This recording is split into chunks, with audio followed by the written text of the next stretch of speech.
প্রশ্নে বলেছে একটি ঘনকের পার্শ্বতলের ক্ষেত্রফল 256 বর্গমিটার হলে উহার আয়তন কত হবে। তাহলে ঘনকের পার্শ্বতলের ক্ষেত্রফল, দেখো আমরা কি জানি ঘনকের সমগ্র তলের ক্ষেত্রফল।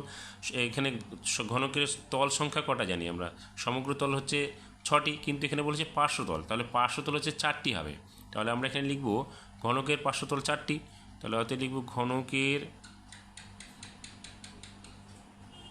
পার্শ্বতল সমান চিহ্ন 4টি। তাহলে পার্শ্বতলের ক্ষেত্রফল কি, তাহলে অতএব ঘনকের পার্শ্বতলের ক্ষেত্রফল সমান চিহ্ন হচ্ছে 4 ইন্টু বাহু স্কোয়ার। তাহলে 4 ইন্টু বাহু স্কোয়ার মানে হচ্ছে 4 ইন্টু বাহু, এখানে আমাদের বাহু স্কোয়ারটা এটাই আছে, এখানে আমাদের বলে দিচ্ছে পার্শ্বতলের ক্ষেত্রফল 256। তাহলে আমরা এখানে প্রশ্নানুসারে কী লিখতে পারি, প্রশ্নানুসারে লিখতে পারি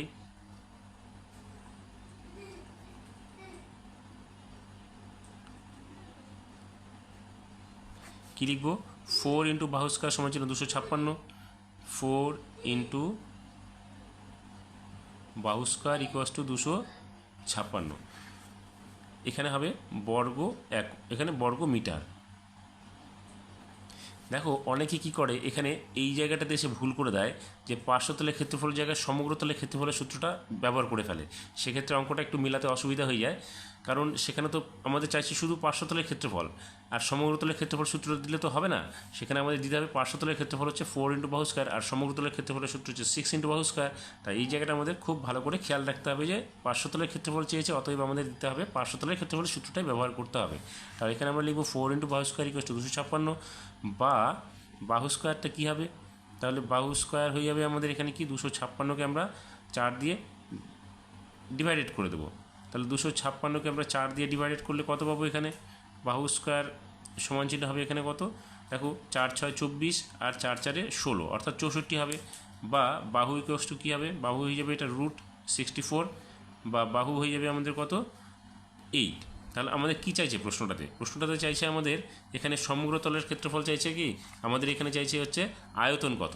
তাহলে আয়তন কি, আয়তনের ক্ষেত্রে আমরা জানি কি, ঘনকের আয়তনের ক্ষেত্রে সূত্র কি, ঘনকের আয়তন কি বাহু কিউব।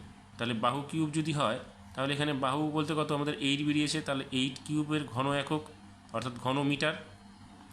তাহলে দেখো এটাকে গুণ করো এবার, 8 8 64, 64কে 8 দিয়ে গুণ করলে কত হবে, 4 8 32, 2 হাতে থাকবে কত আমাদের 3, তাহলে 6 8 48 আর এখানে 3, আমাদের এখানে হলো হচ্ছে 51 অর্থাৎ 512